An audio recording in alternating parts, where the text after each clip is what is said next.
Hello,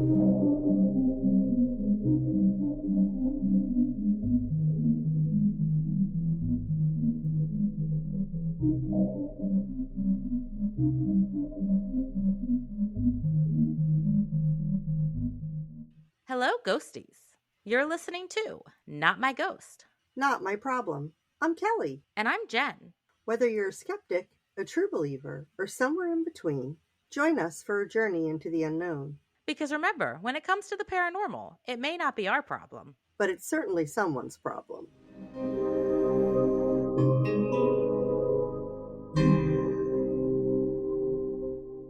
Hey, he's Ken. And she's Em. And together we're the hosts of Do You Dare. So, Do You Dare is our podcast where we discuss all things true crime, all things paranormal, and all things history, mystery, and beyond. Plus, don't forget the aliens. Oh, that's silly of me. How could I forget those? We're just two British siblings with mics, hoping to bring some spooky, some twisted, and some downright sinister to your ears. If you like what you're listening to right now, type in Do You Dare into wherever you get your podcasts and join us as we delve into all things dark and spine-tingling with our customary British flair.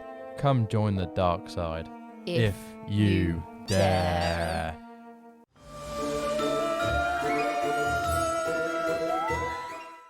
Happy official spooky season.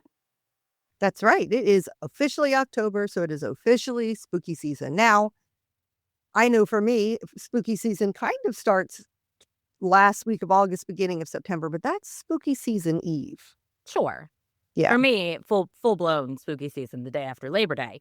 But I recognize that not everybody is like me. Though, if you are listening to this podcast, you probably are more like us.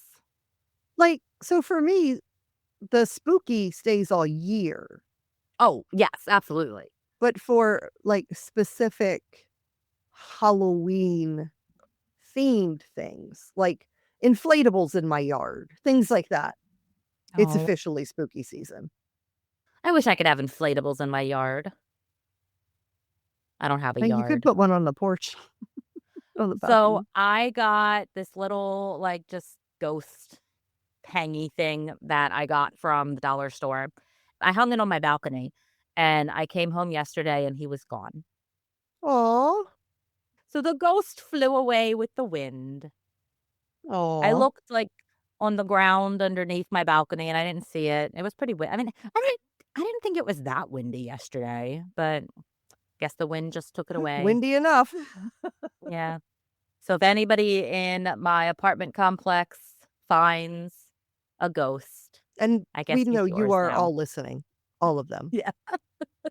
Every or you could return him in the apartment complex. Every single person, of course. Yep. I have had people that I've talked to that I've met at the pool when I'll be talking to them. They're like, oh, you're the one with the podcast. Because I guess like either someone in our leasing office or somebody else they know will mention me. I know like my friend Tegan mentions me all the time to people about, oh, I know someone who has a podcast. So I have definitely gotten that before. They're like, oh, it's you. And I'm like, yeah, no, it's me. Hi. It's the closest I've ever gotten to feeling like a celebrity. Yeah. It would be cool to be a celebrity, wouldn't it? Maybe, maybe not. It's got to have its drawbacks. And I aim for like a D-list celebrity. That's my aim. I at least want a passing grade. So I think C might be a little too noticeable. D, where like occasionally you'll get like recognized, or if you go to certain, like we go to a paranormal conference, we might get recognized more. But yeah, just in general, like I don't want to be attacked every time I go out by raving fans, but it'd be nice to be recognized occasionally. Sure. Well, welcome to our scripted, unscripted banter, and I have a question for you, Kelly. Okay. If a demon offered you something in exchange for your soul, what is your price? Okay, so in this question, are we assuming that I necessarily believe in souls? Yes, and that you believe in demons because he's real in front of you. Okay, it's hard for me because do I believe that those souls can go to eternal damnation? I don't know. I didn't think you were going to overthink this question that much. Like, if I believed in demons, I believed in souls, and I believed that souls could be eternally damned, then no, nothing would be my price. if I Okay. held that belief. Okay. Let's say that it's, I don't know, not eternal damnation, but I I don't know. Now you got me. Well, you can't ask You me just questions ruined about my things I don't question. believe. I can't imagine anything if souls existed, I can't imagine anything that would be unless, let's say, one of my kids had cancer and they were like, "In exchange for your soul, we'll cure your child's cancer." Absolutely. I'll go to eternal Okay. damnation to save my child's life. Not even a question. Okay. But if it That's was just fair. for something like some kind of talent or something, nah. Yeah. Or money or anything like that, no. That's fair. That's fair. I wasn't overthinking the question about like internal damnation and all of that shit. So my thought was like Ellie being able to live with me for the rest of my life and not die.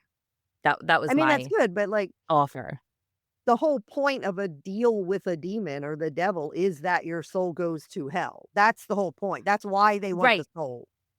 But aren't our souls already going to hell, Kelly?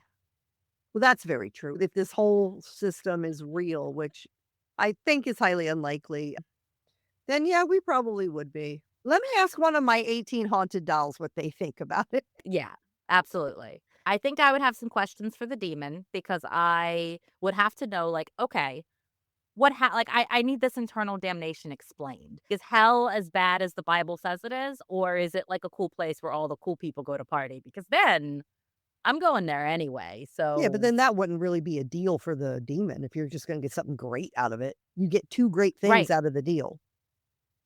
right. But the demon has to convince like believers to sell their souls. I'm not a believer, so I don't even know if they'd make a deal with me.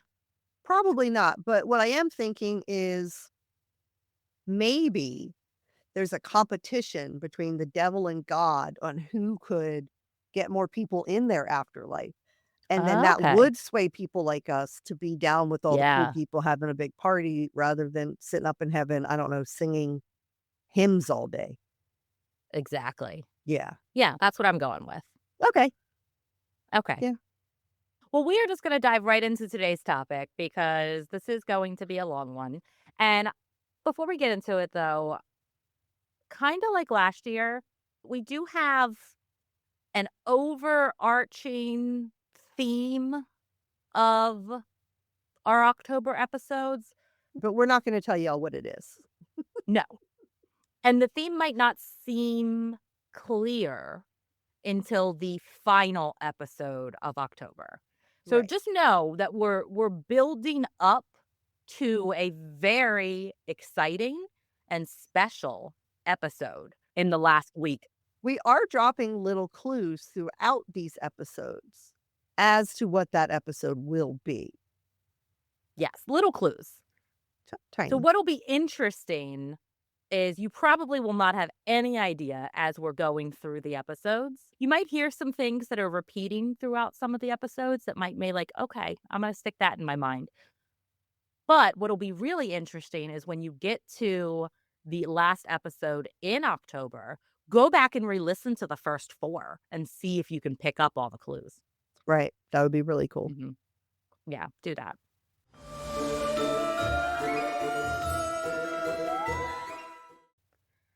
Okay, today's topic.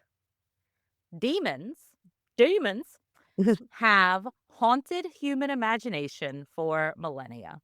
From ancient religious texts to folklore, from cautionary tales to blockbuster movies, they embody our deepest fears, temptations, and the unknown, taking many forms depending on culture, religion, or era. In this episode, we explore the world of demons, how different traditions define them, famous cases of alleged demonic encounters, and the ways they continue to capture our attention in movies, music, and modern digital culture. From the shadows of history to the quirks of TikTok, we'll look at why these supernatural figures remain such enduring and fascinating symbols of chaos, mischief, and human fear. So grab your sage, your salt, or just a comfy blanket and settle in This one's going to get a little spooky. Ooh, I like spooky. Spooky, spooky. So if you're afraid of demons, then I don't know what to tell you. Listen anyway. I mean, you could turn the volume down. Just let it play so we get the listen, Yeah, right? You help us out, exactly. right? Because you like the Yeah, podcast. You like us. You're absolutely. here for a reason. Yeah. Yeah. We don't get into anything too scary. Well, I don't know. It's not scary for us, but it could be scary for you, and I understand that. But definitely still let it play in the background. Right. I apologize if you hear dogs barking. And the demons growling. That is definitely a demon growling, not my dog barking at the other dogs that are barking. No, Nope. definitely demons. Definitely a demon. I'm telling you guys, the cutest demon you've ever seen. I do have some fun facts about demons. That's a weird sentence, but let's go for it. The word demon comes from the Greek daimon, which originally referred to a spirit or guiding force that could influence human life for better or worse. Unlike the purely evil connotation it carries today, a daimon could be a protective presence, a source of inspiration, or even a personal guide. Oh, Yeah, okay. that's kind of fun. Yeah. Our next fun fact is about my favorite demon, Lilith, who is known as the original rebel. She's my favorite too. Yeah. In Jewish folklore, Lilith is often described as the first woman created alongside Adam. Unlike Eve, she refused to be subservient and left the Garden of Eden of her own accord. Over time, she became associated with night demons, seduction, and independence, making her one of the earliest examples of a female figure tied to both rebellion and the supernatural. I like it. I Yeah, like rebellion and I like the supernatural. me too. And I like a woman refusing to be subservient. Yes. Yeah, all good things. Right. And the last fun fact I have is many cultures feature demons or spirits whose main role is more so to cause mischief rather than outright harm. In the Middle East, you have jinn, which are supernatural beings that can play pranks on humans, leading them astray or causing confusion, though not always in a malicious way. Now, jinn, the more I've kind of dug into them, they vary. Some can still be super scary demons, like you would think, but then some are more like this, more kind of tricksters playing pranks type thing. And then there's also the tanuki in Japan, which is said to look like a raccoon dog, Okay. which to me is amazing because I love trash pandas. So combine them with a dog, I'm there. So this sounds Sounds great amazing to to me. me. And these spirits are famous for shape shifting and are known to be more playful and, again, kind of plays tricks and things like that. Sometimes swapping places with humans or objects just to confuse people. Kind of a narcissistic thing to do, but Yeah. But it's a raccoon dog, so it's cute. I'm it's fine like with that. the demon of gaslighting. Make people think they're losing their minds. I thought that was your mother, Kelly. Yeah, you're right. Yeah. You're right. I can't say her name though. I can't tell you the name of the demon. No. If you Mm-mm. say it 3 times, she's going to appear in your room. We don't Oh, want that. jeez. Nobody wants that. Nobody No. wants that. Some scary facts. The first one I have is the Catholic Church reportedly performs several thousand exorcisms annually worldwide. Several thousand.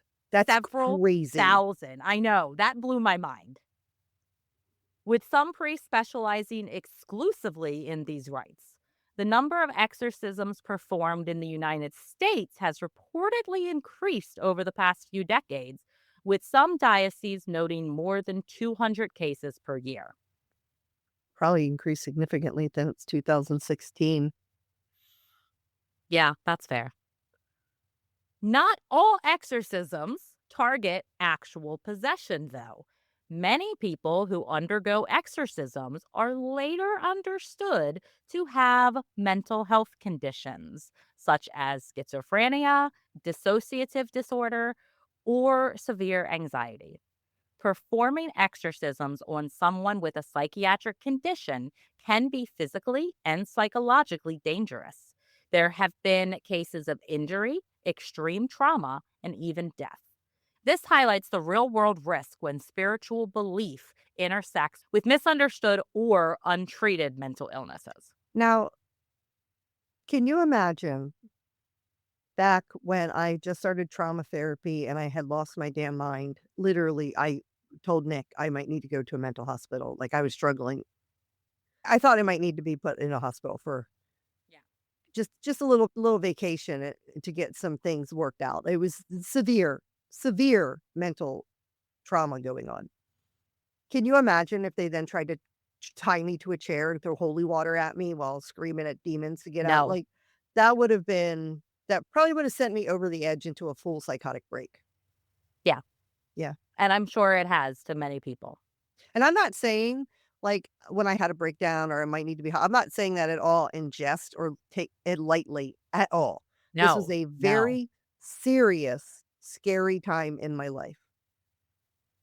And Yeah. it turned out that it was CPTSD, and I had started trauma therapy, and a lot of shit was coming up, and I was Yeah. panicked all the time.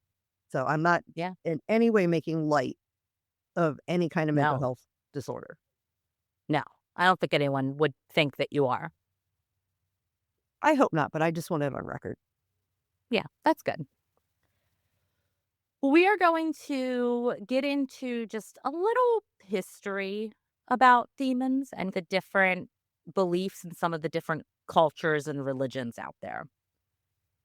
So, across human history, demons have appeared in religious texts, folklore, and cultural traditions as beings that often embody chaos, temptation, and opposition to order.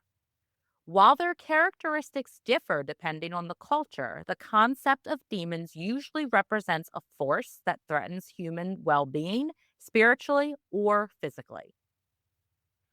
So the earliest ideas of demon comes from Mesopotamia. In Sumerian, Akkadian, and Babylonian traditions, demons were not always purely evil. Some were destructive spirits that brought illness or misfortune, while others were protective, warding off harm. For example, certain demons were invoked to protect against worse spirits. Pazuzu. Pazuzu? Yeah, something like Listen, that. what a name for a demon, Pazuzu. I It's a and funny and name I've for a demon. and I've probably already said it more than 3 times, so we're fucked, Kelly. Is that how you summon it? I think so. I think that's what I've been told. Well, we'll see what happens.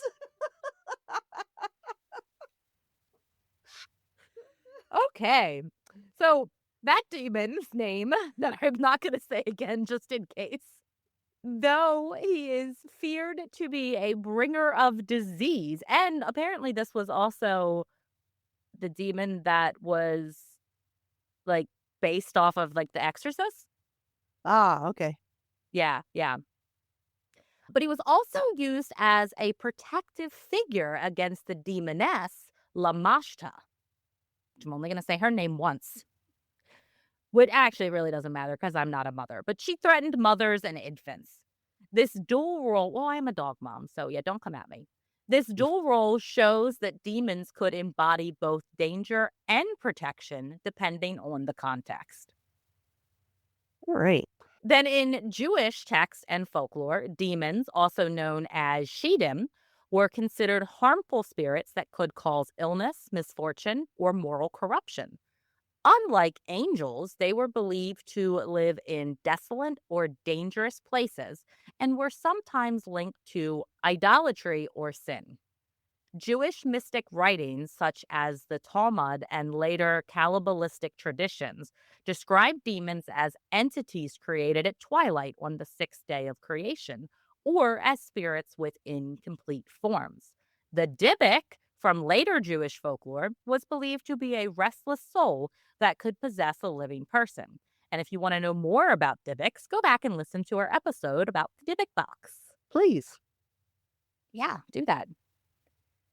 Then in Christianity, demons are most often understood as fallen angels, beings who follow Satan in rebelling against God.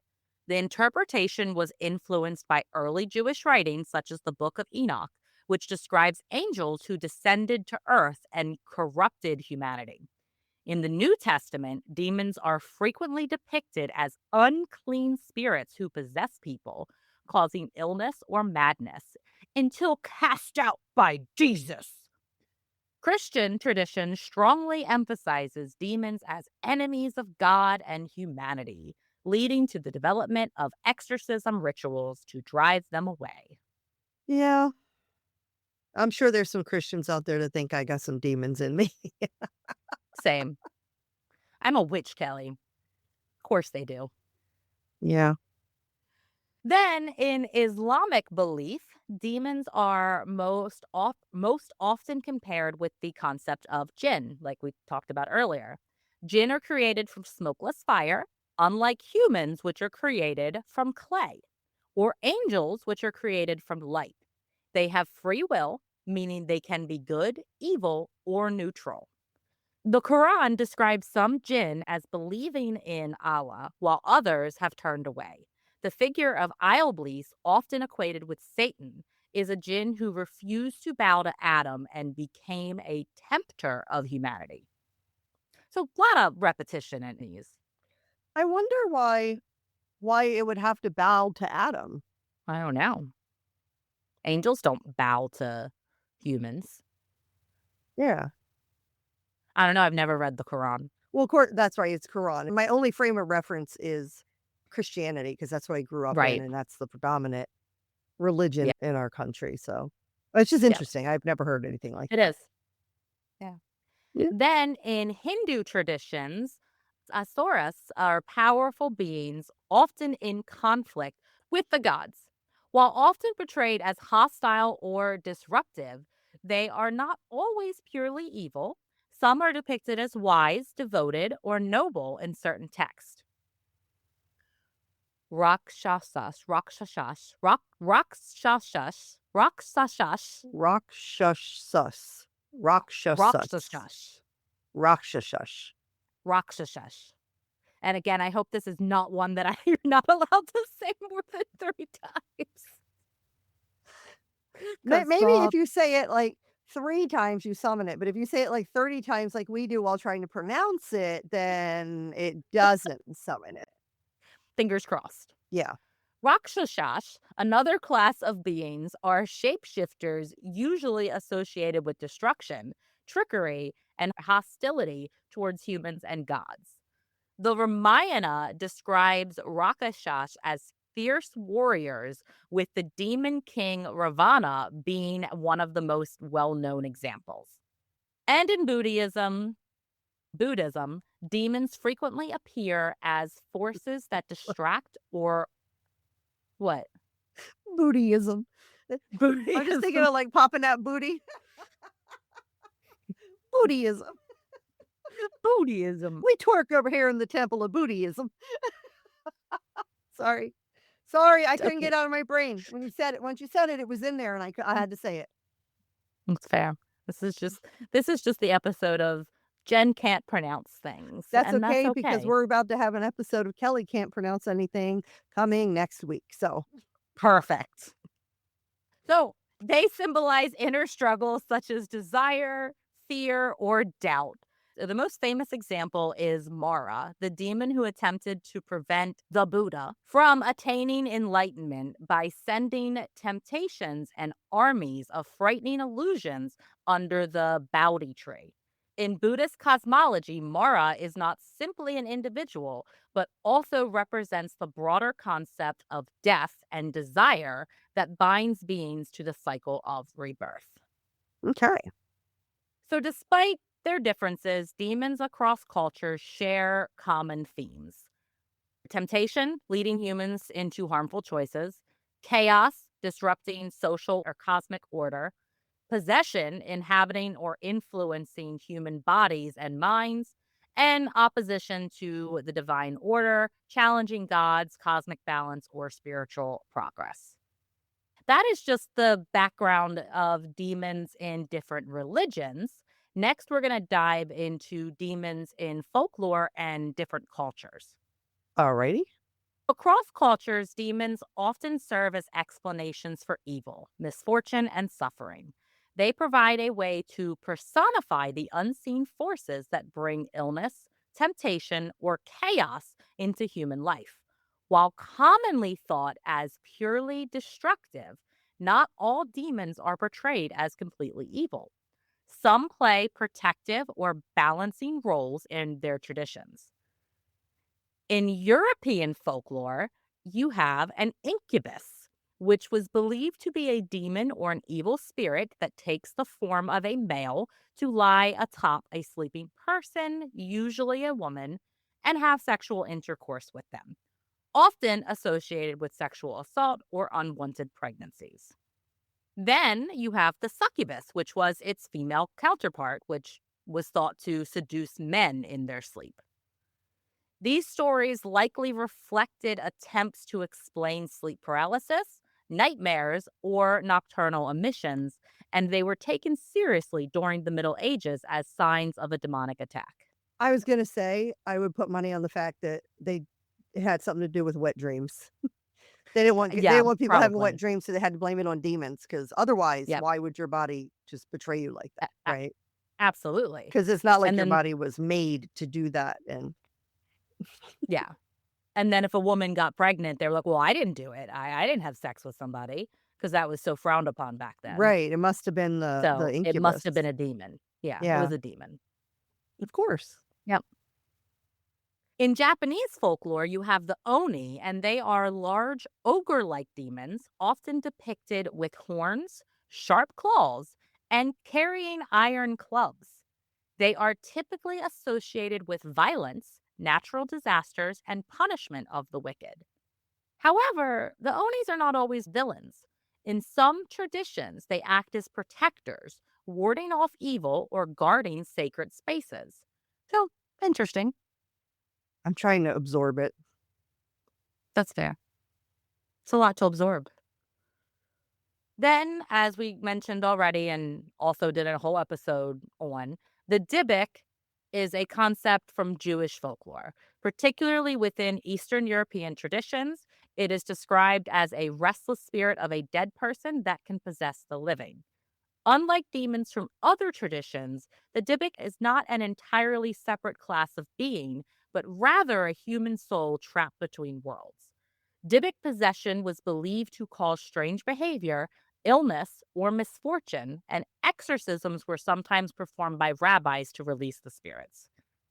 So, when you have, like, the astral projection where you, like, leave your body and then something else can inhabit your body, that would Mhm. be a Dybbuk possession. If that's also the spirit of somebody else that can possess a body, that would have to be a Dybbuk, wouldn't it? Yeah. Yeah. I mean, I don't know. Do Dybbuks exist outside of Jewish folklore? Well, probably not. Does Well, they in the does a Jewish Dybbuk faith, have to right, does a Dybbuk have to be Jewish? but it doesn't say that it is a Jewish person that is caught between 2 That's true. worlds. It just says it's a That's true. person. Yeah, so I was just wondering if, like, in movies like that or, stories where somebody could astral project and something else takes over the body, if it was a human spirit taking over the body. Just a thought that would have to be a Yeah. Dybbuk. It's interesting. I never really thought of it that way. Yeah. Hmm. Okay, next we're going to talk about demons in witchcraft because of course we are. In European witch trials of the early modern period, demons played a central role in accusations. Witches were often said to summon demons, make pacts with them, or gain powers through their assistance. The idea of a witch's familiar, which is an animal that is believed to be a demonic helper, was tied to this belief. Such associations reinforced fears that demons were active agents in society, working through human allies to spread harm, disease, and heresy. In modern witchcraft, especially with contemporary neo pagan or occult practices, the relationship with demons is understood very differently. Most modern witches do not believe in demons as inherently evil beings seeking to harm humans. Instead, some occult traditions approach demons as entities to work with for spiritual insight, personal power, or magical results. Text like R. Giota from the 17th century grimoire, The Lesser Key of Solomon, described as a hierarchy of spirits, some of which are considered demons that practitioners may invoke for specific purposes, such as knowledge, protection, or problem solving. Popular media and pop culture have also shaped modern perceptions of demons in witchcraft. Shows, movies, and books often depict witches summoning demons for curses or dark rituals, which reinforce older stereotypes. However, in reality, modern practitioners often see demons more metaphorically as symbols of internal obstacles, psychological shadow work, or forces of transformation rather than literal evil spirits. Even with the modern satanic or left handed path traditions, demons are sometimes invoked as archetypes of personal freedom, rebellion, or challenge rather than agents of chaos. This shift reflects a broader trend. Contemporary witchcraft often emphasizes agency, consent, and spiritual growth rather than the fear of external malevolent forces. All right. Yeah, this is interesting because I did remember thinking some things when I first got into witchcraft and I would see people talking about like working with specific demons. And that was when I was still, like, terrified and a little baby witch and didn't really understand it, and I'm like, "Why would you do that?" But now I'm kinda like, "Oh, okay, yeah." I don't do it personally, I haven't. I don't know if I ever will, but not opposed to it. Yeah. And we can't have an episode on demons without briefly touching on the Satanic Panic. Oh, I lived through the Satanic Panic. I well, I guess technically it went through the early '90s, so I was a baby, but I don't remember it. So, the Satanic Panic was a moral panic that swept the United States and to lesser extent other Western countries during the 80s and early 90s. Fueled by sensational media reports, religious rhetoric, and flawed investigations, it involved widespread fears that secret satanic cults were abusing children, practicing ritual sacrifices, and attempting to infiltrate society. And do you know who I don't know if you're gonna hit on this or not, but one of the main things that they thought were doing this to small children, the dangerous cults, were daycare centers. Oh, no, I didn't know Because that. that's around the time you saw the rise of working mothers, where more moms were going to Oh, work, and then yeah. they had a need to open daycare centers for the kids, and it led to a lot of daycare workers getting investigated, interrogated. They would talk to the children, and they would, like, give the children, like, leading questions. Yeah. Yeah, it was Now that you pretty say that, ridiculous. I do kind of remember hearing certain things about that, so. Mhm. Well, demons played a central role in a lot of these fears. Satan was portrayed as a literal, powerful being commanding networks of followers, with demons acting as agents carrying out his will. Reports often included allegations of demonic possession or ritual abuse, blending medieval demonology with contemporary anxieties about crime, drugs, and the occult. This led to numerous investigations, arrests, and even convictions, many of which were later overturned when evidence proved unreliable or fabricated. Yeah, we had so for our listeners, our ghosties out there that grew up during this time, if there are any of you that are dinosaurs like me, if you grew up in like a kind of non-denominational, evangelical, Pentecostal church, Pentecostal, but not like Dancing with Snakes Pentecostal, just one level below that, but definitely speaking in tongues. And there was a Christian comedian that would come to our church all the time. And of course, being a younger teenager and totally believing all the God stuff at this point. We just thought he was hilarious. But he had a dark backstory. See, he used to be a Satanist and he used to Oh. perform rituals on Oh, people. okay. Wow. But God Oh, saved yeah. him from all of Of that. course. And Of now course. he's a comedian. But yeah, it turns out they found out he was lying about it all. None of it Oh, was shocker. true. Yeah, none of it was true. Yep. But I saw this man in person several times. Wow. Yeah. His name was Mike Warnke. Oh, okay. Yep. Yeah. If you've ever heard of him, let us know. Yep. Please. The panic also intersected with the rise of role playing games, heavy Yes. metal music, and horror media, which were wrongly accused of spreading demonic influence. Psychologists and sociologists later described the phenomenon Phenomenon. do, do, do, do, do, as a form of mass hysteria fueled by suggestion, media amplification, and confirmation bias. So when Dungeons and Dragons started to get big, some of my friends in school were like kind of in that. And my Yeah. mom was like warning me about these are role playing games and they're demons and blah, blah. I'm like, this doesn't make a lot of sense to me, Mom. Why No. would that have anything to do with demons? And she's like, well, they're taking on this persona of this blah, blah, blah. And I was like, so like, do you think Arnold Schwarzenegger is like a demon because he played the Terminator? Because that's a role playing thing, right? Yeah, it is. And Yeah. of course, she didn't know what the fuck to say to me because, hello, what a brilliant thought for a teenager to have. Be logical and think it through. But she's like, well, it's different because they're playing demons. And I'm like, yeah, but he was not, first of all, they're not all playing demons. And she's like, well, some of them are Yeah. playing witches and warlocks. I'm like, yeah, but look, so do people in movies. And you don't have a Yeah. problem with movies. So she probably eventually just told me to shut up and go to my room because she didn't like the fact that I was smarter than her. But Yeah. also around this time, my friend Jessica came over and she had a tea bag in her purse. Oh, actual tea bag. I was Like, about to say, like, no, a okay. tea, like a little, Yeah. like Yeah. just a tea bag Lot. she kept in her purse because she would drink tea at work. Okay. My mother came in my room and it was sitting on the floor, and my mother freaked out thinking that she was reading tea leaves. And that was part of the Oh, Satanic okay. Panic, you see. But that's not how Ah, you read tea leaves, is not just having a tea bag. no, it's not.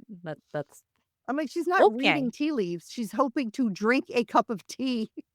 Yeah, she actually wants to drink tea, Yeah. which is questionable in itself, but I don't think so. I like tea. I'm I'm I'm not a fan of tea. Oh, but I I've will say, tried. uh, I can never find some I mean, I can drink it, but I just am like, "Why?" yeah, all right, I like it, but it to each their own.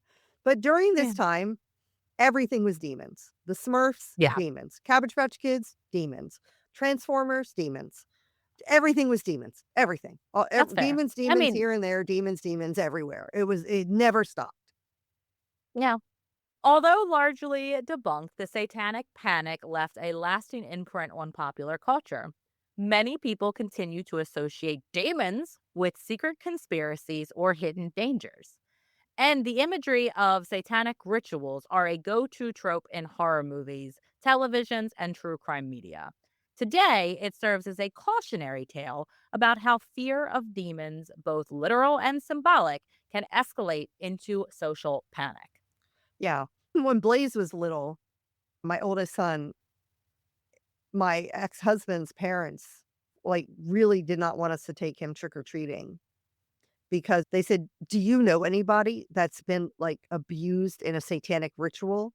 And of course, I'm like, "No." And like, "We do. We know people that have been."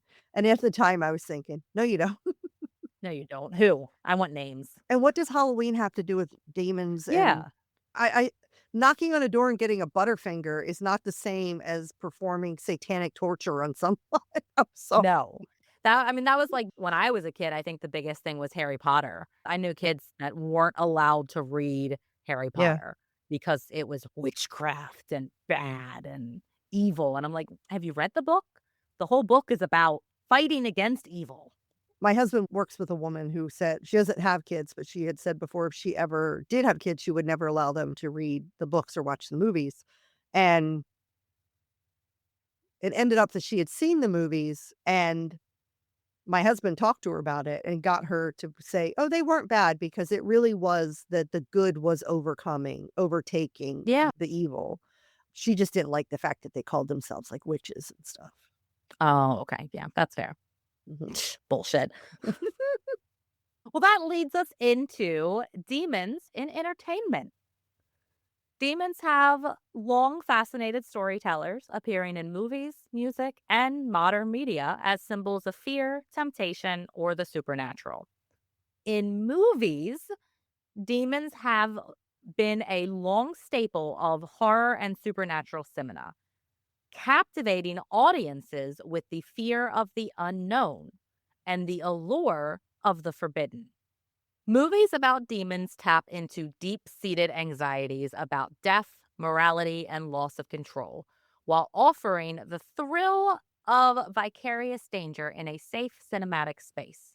Their popularity endures because they combine suspense, moral tension, and the supernatural, creating stories that are both terrifying and compelling. So, just a couple examples of some really popular famous horror movies about demons. First one, probably the most well known, is The Exorcist. It is based on the alleged 1949 possession of Ronald Doe, which, if you want to hear more about that, go back to last year's October episodes and take Yep. a listen. We did a whole deep dive on the true story behind The Exorcist. But this classic horror film follows a young girl possessed by a demon and the priest who perform the exorcism. It is one of the most iconic horror films ever, and it grossed around $441 million worldwide, showing the enduring fascination with demonic possession. And that was a lot of money back in the 70s. Oh, absolutely. That's a lot of money nowadays, but back then, even more. Yeah. Then you have the Insidious series, which came out from 2010 to 2018, and it follows a family whose son became a bridge for malevolent spirits from the astral plane. Known for its creative use of supernatural and suspense, the series has collectively grossed over $700 million worldwide, making it one of the most successful modern day demon franchises. Which Yep. I just finished watching that series in its entirety. I'd seen the original movie a while ago, but I just recently got over my fear of being able to watch horror movies by myself, so I've got a lot of catch up to do. I've seen the first two. I cannot remember Oh, if I saw the third one after that. so there's 3 more after that. There's a total of Oh, 5. well, I didn't even know there were 5. Yeah. Yeah, so the first 2 follow the same family, and then the last one follows the same family, but the middle 2 follow Elise, the psychic from the first 2. Oh, yeah, okay. Yeah. From the Yes. first 2? Yeah. They're kinda like prequels because 'cause they're before the other one of them's before the other one happened. Yeah, the second one is before it too because Yeah. they're kinda like prequels, but they came out after the first 2 did. But I enjoyed them. I thought they did a good job. Sometimes horror movies go a little over the top, and there were certain places where this did, but overall, I thought they were pretty scary movies. Yeah, I agree. Then you have the Paranormal Activity series, which came out from 2007 to 2015. This is a found footage series depicting families haunted by unseen demonic forces captured on home cameras. Now, I think that's why, because as you know now, Kelly, I'm not a fan of found footage movies, Yes, I knew but that about you. this one, I think Was I don't terrible. mind because it's okay.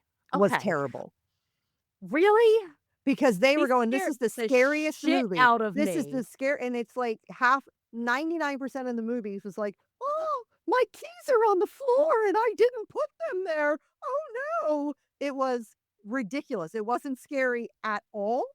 You were Okay, younger. That's probably why that's it fair. scared you. I was just gonna say Um, that I was 17 when the first movie came out, and I did go see all 3 of these in theaters. there's more than 3. I've seen Oh, The Okay. first, I think I've only seen I think 3. you've seen 4 of them. The Oh, third one, by far the best one. The third one okay. was done so much better than the first 2 and was actually legitimately on the creepy side where you'd be like, "Okay, this is a good movie."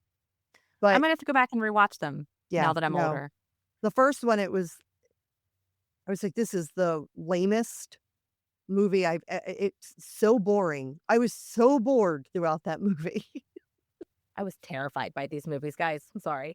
But before you interrupted me, I was saying the reason why I think, even though this is found footage, why I think I can handle it is because most of it's security footage and home cameras. So the cameras aren't like moving Jumping and the whole like time. jumping back and forth and all of that. So, Yeah. I um, have a hard time with the jumping back and forth too. It is when I yeah, watch a movie that has a lot of that, I have to take breaks because it will make me a little yeah, nauseous. yeah. Well, the first movie of the Paranormal Activity series cost them just about $15,000 to produce, which is insane for a movie budget, like insanely low. And it earned $193 million worldwide. Some people That's liked not it, a lot. obviously. In the Still, for as far but as when, movies go, that's not like a big amount of money. yes, but when you think about the cost that this movie, like what it cost them to Right. produce it versus what they Yeah. earned, like insane. But this does demonstrate how you can have some small scale horror about demons and it can still achieve a massive cultural impact. And Oh the no, last, my keys. shut up. And the last, probably most successful paranormal series about demons is the Conjuring series. And this Yes. came out from 2013 to like yesterday. Not yesterday, but you know what I mean. Very recently, where the final movie was released. I have not seen the final movie because it is not out on streaming yet. But Same. the series were inspired by the real life paranormal investigations of Ed and Lorraine Warren. The Conjuring universe has expanded to multiple films, and the franchise is the highest grossing horror universe ever, with over $2.1 billion worldwide, demonstrating the lasting appeal of demon themed horror. I have not seen the last one, Yeah, but I have loved every single movie in the Conjuring series. Like, I I agree. thought every single one of them were winners. The Nun Yeah, and The Nun 2, they're 2 of my favorite movies. yeah.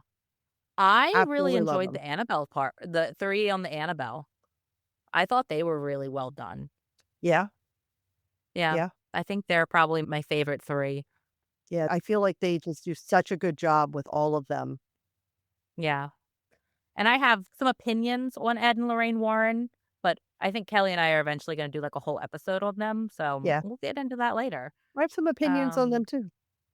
yeah. The one thing I will say is I wish that the Ed and Lorraine Warren that were portrayed in this series were real. They were how Ed and Lorraine Warren actually were in real life, yes. I Yes, wish so that is too. what I wish. Yeah, I think that would be amazing, yeah, but same. we'll dive into more of that later. Yeah. Next, I'm going to jump into music very briefly. So, demons and the supernatural have long inspired musicians, often as metaphors for temptation, struggle, or the darker side of human experience. One famous example is the legend of a famous musician who sold his soul to the devil at a crossroads in exchange for extraordinary musical talent. Although probably not true, this story has become a powerful part of American musical folklore and has shaped the image of demonic temptation in popular culture. And there's actually they made a movie about it called Crossroads. Oh, did they? Mhm. Oh, I'll have to watch that. And then I know it's if you're a Supernatural fan of the TV show Supernatural, then I know you see the Crossroad Demon is portrayed a Mhm. lot. Always calling on Crossroad Demons for Yep. things. Yeah. Couple of other examples about demons mentioned in music. So you have the Charlie Daniels band, The Devil Went Down to Georgia, which was released in 1979, and it tells a story of a fiddle duel with the devil. Ozzy Osbourne, rest in peace, Mr. Crowley, 1980, inspired by the occultist Aleister Crowley. And then Iron Maiden's The Number of the Beast, which was out in 1982, which dramatizes a nightmare involving the devil. These songs show how demons and the idea of bargaining with evil continues to capture the imagination of musicians and listeners alike. Yep. Very powerful stuff. Yeah. Then you have demons in more modern media and memes. So, with today's digital age, demons have moved beyond traditional folklore and horror, appearing everywhere online. Memes, TikTok videos, webcomics, streaming shows often portray demons in more humorous and romanticized or aestheticized ways, far removed from the original terrifying roles that they have played. They can be cute, quirky, and relatable, frequently paired with funny captions or exaggerated evil but lovable personalities. This does kind of reflect a broader cultural shift that demons no longer embody fear, chaos, or punishment. In modern media, they often symbolize rebellion, mischief, or edgy identity, and they act as metaphors for breaking societal rules, exploring the darker side of personality, or just playfully embracing taboo ideas. So there are a couple of creators that I want to highlight that I'm big fans of, so please go check them out. First is, and I apologize for mispronunciation, is at Stanzi Potenza, and you can find their handles in the show notes. She is a Boston based comedian and a digital creator known for her dry humor and character driven sketches. Her popular series about demons in hell blends subtle absurdities with sharp observational comedy and dark supernatural storytelling. I love her. Please go check her out. She's really funny. She also does some videos of like if being kidnapped by like a soul type situation Ah, where then she starts to talk to her kidnapper and like she always ends up getting released and they're really funny. So go check her out. Then there is Flicker Spark, and she portrays death as a very deadpan character who greets souls in hell, often interacting with her mortal companion, Martha, in very hilarious and darkly absurd sketches. I like her. Me too. She's great. Then there is the Doodle Demon, who creates humorous and cute demon characters in everyday situations, giving demons a playful and relatable personality. And then there is Bimo the Prince, who is a digital creator. Everybody has probably seen him because he's very popular. At least I He's one of think my he is. favorites. I love I him. And absolutely he love does him. all kinds of skits. But for this episode, we're talking about how he is portraying the year 2025 as a demon, using dry and satirical humor to highlight the chaos and absurdity of contemporary events. His exaggerated scenarios blend social commentary with dark comedy, making his concept both funny and thought provoking. My favorite skits that he does are the generation skits where he plays Yeah. millennials and Gen Z and boomer. Oh, I crack because millennial, so relatable. And I love him. Yeah, he's pretty funny. Yeah. Ultimately, the digital age has transformed demons into versatile cultural symbols, able to entertain, provoke, and provide commentary while still echoing their historical roots in the fear and supernatural. Next, we are going to jump into paranormal encounters, because of course we are. Woo! Yep. So, throughout history, there have been several high profile cases of alleged demonic activity that have captured public attention and influenced popular culture. And I am just going to briefly touch on those because we will probably end up doing a full episode on these cases in the future. So, we're just touching on them right now. The first one is the Enfield poltergeist, which was from 1977 to 1979. And this case involved the Hodges family in Enfield, England. And it is one of the most well documented alleged demonic or poltergeist cases investigated by paranormal researchers, including Ed and Lorraine Warren. And this is the movie that the second Conjuring is based off of. The family, particularly two sisters, Janet, who was 11, and Margaret, who was 13, reported a series of disturbing events that escalated over several months. Furniture moving on its own, often violently, including chairs and tables being thrown across rooms, unexplained knocking, scratching, and banging on walls, Disembodied voices, some of which were allegedly deep and malevolent, claiming to be a spirit named Bill or other entities. Objects being thrown, flying through the air, sometimes at the children themselves. Disturbing apparitions or shadowy figures that terrified the family, particularly Janet.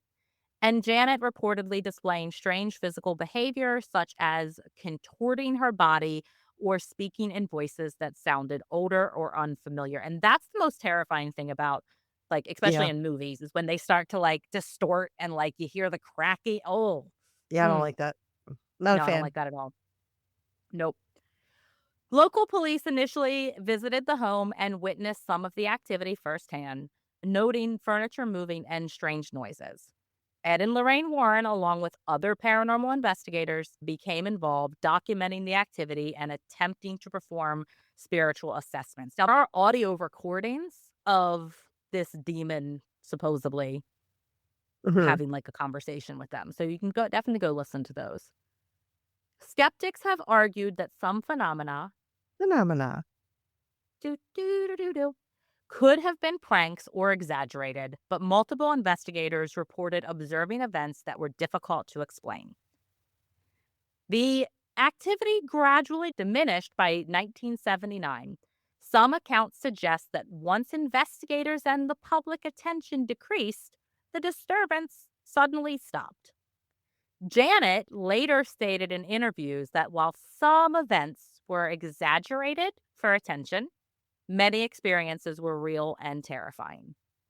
The Truthful. Enfield poltergeist remains influential in both paranormal research and popular culture, inspiring books, documentaries, and films such as The Conjuring 2. It continues to be cited as a quintessential example of alleged demonic or poltergeist activity. It's interesting to me because I don't know why it has poltergeist like, poltergeist activity is not necessarily defined by being demonic. No, and I think they say poltergeist because of the amount of moving furniture that was involved, but yeah, it's interesting. I've heard it classified as like a demonic possession and poltergeist activity. Oh, so So both. Okay. it's interesting, yeah, how it's kind of that crossover. Yeah. Yeah. And the next one we're going to talk about is the Latoya Ammons possession case, which was in 2011, so not that long ago, No. in Indiana in the US. So in 2011, Latoya Ammons and her children moved into a home in Gary, Indiana, where they reportedly began experiencing a series of terrifying paranormal events. Over time, the family described increasingly intense and frightening Phenomena. do, do, do, do, do, that drew the attention of both the clergy and paranormal investigators. Possession like behavior was reported, so the children were said to speak in unfamiliar voices, exhibit violent and erratic movements, and display extreme strength beyond their physical capabilities. Levitation. Multiple witnesses claimed to see the children levitating off the ground during episodes of apparent possession. Physical attacks. Some events allegedly involved objects being thrown, scratches, and the children appearing to be attacked by invisible forces. And disturbing phenomena. Phenomena. Do, do, do, do, do. We say that a lot in this episode. Yeah. Doors opening and closing on their own, items moving without explanation, and shadowy figures appearing in the home. Local police and paramedics were called to the home after reports of unusual behavior. Some officers reportedly witnessed the children speaking in strange voices and performing movements that seemed impossible. Catholic clergy performed blessings and exorcism like rituals in attempt to rid the home of malevolent forces. Paranormal investigators were consulted, documenting the reported activity and interviewing family members about their experiences. I have a The question. yes, Is this house the subject of a documentary made by somebody that we're not big fans of? I don't know. Maybe, Hmm. possibly. Okay. Now I'm curious. Yep, it I is. thought so. I did not realize that. That's not why I picked it, obviously. Yeah. So yes, it is. Oh, okay. We don't need to tell I've everybody never what it seen it. is because, we don't Yeah. need to give that person more attention. So No, no. But you could probably figure it out if you wanted to. if you cared to. Yeah. The family eventually left the home and the intense activity reportedly ceased afterwards. While some skeptics argue that the events could have been psychological, medical, or exaggerated, the case received widespread national media, more than I apparently knew 5 minutes ago, Mhm. and is frequently cited in discussions of modern alleged demonic activity. The Ammons case stands as one of the most widely publicized modern accounts of alleged demonic possession in the United States, illustrating how such reports continue to capture the public's attention and spark debate about the paranormal. And the last thing we're going to talk about today is modern paranormal investigators reporting demonic activity. Hmm. In many paranormal shows and investigation, malevolent activity is often immediately labeled as demonic. And this pisses me off. Very much so. So that's why I had to talk about it. Investigators, they cite unexplained noises, objects moving on their own, or feelings of dread as evidence of a demon's presence. There are several reasons for this tendency. One, demons are inherently dramatic and terrifying. Two, they align with cultural expectations of what powerful paranormal activity looks like. And three, they provide a clear antagonist for storytelling purposes. Yep. Skeptics and researchers often argue that what is interpreted as demonic activity is far more likely the work of hostile or unsettled spirits. Traditional demons are non human entities with immense power and a singular goal of corrupting or destroying. By contrast, ghosts are generally thought to be the spirits of deceased humans, some who may carry anger, resentment, or unfinished business. Many reports, such as furniture shifting, strange noises, aggressive behavior, or feelings of unease, could simply reflect a ghost attempting to communicate, vent frustration, or manifest its unrest. Framing every hostile encounter as demonic can sensationalize the events and overlook the more probable explanation. Some spirits are just mean. Yep. Everything can't be a demon. Everything can't be a demon, guys. I know that there's a lot of really religious people that think that any paranormal activity is demons. It's all demons. Yes, absolutely. And when you have shows that do this, where they overreact about everything, everything's a demon, everything's too scary, it plays into that fear of, extremely religious people. And Yeah. honestly, it doesn't help. It's actually harming them. The religious people that believe that, and when you see it everywhere, it's like demons, demons, demons. It's doing further harm to people that are devoutly religious Yeah, I because agree. it has people so freaked out and scared about everything. Yeah. Like, I have some friends that don't really listen as much as they would probably like to because they love me, but they just Same. aren't really into super scary things. Yeah, same. And I know for them specifically, when I'm giving them episodes to listen to, I steer clear of anything where we're talking about anything demonic or possession or anything like that, because I know that's kind of on the top of the list of what freaks them out. So I almost wonder if some of these investigation shows would stop framing everything as demonic if they would actually get more viewers. Right.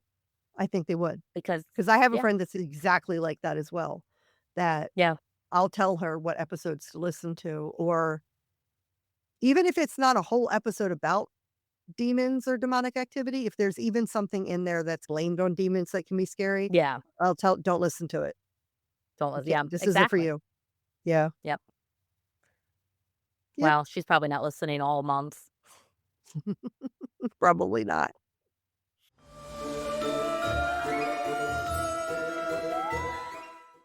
And that brings us to the end of this episode about demons and how they've haunted our stories, inspired our fears, and captured our imaginations across cultures, history, and even the digital age. If you loved what you heard, please take a moment to rate, review, and subscribe to our podcast wherever you listen. Your support helps us reach more listeners and share even more spooky stories.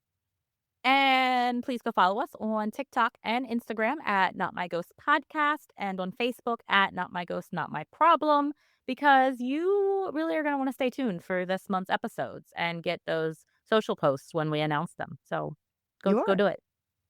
If you want even more ghostly content, consider joining our Patreon. We have some fantastic exclusive perks for our supporters at patreon.com/notmyghost, And if you have ever had a spine-tingling paranormal encounter, share your story with us at notmyghostpodcast@gmail.com, and you will hear it featured on a future episode. Now, my Yes. daughter, who Yes. does not live at home, just told me some things that she is experiencing in her house, and I was like, listen, you're writing that into the podcast. You have to.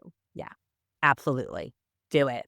Yeah. Emily and Nick, I know you guys, well, I know Nick listens. Emily probably hears me run my mouth a little too much to want to listen to many of these episodes. But Nick, I know you listen. You make Emily write those stories in. You can write in too if you want. Yeah. From your perspective, that would be great if we got like your experiences versus Emily's experiences. Yes. That would be a phenomenal thing to do Do on it. the episode. So do it, Emily, Yeah, Nick, please. do it. And Lynn, And Katie, Katie, come on, guys. come on. Our listeners are getting tired of us mentioning you. I know. Yeah. And Katie, Kelly is mostly healed at this point, and definitely will be by the time this episode releases. So, the last Paranormal Postcards episode, she threatened that she's going to come lock you in her doll room if you don't write the story. So, you better hurry up. That's right. Mhm. Thank you for joining us on this haunting exploration of demons. Remember, as you wander through the shadows of folklore and fear, keep this in mind. If it's not your demon, It's not your problem. until next time, stay spooky. And stay skeptical.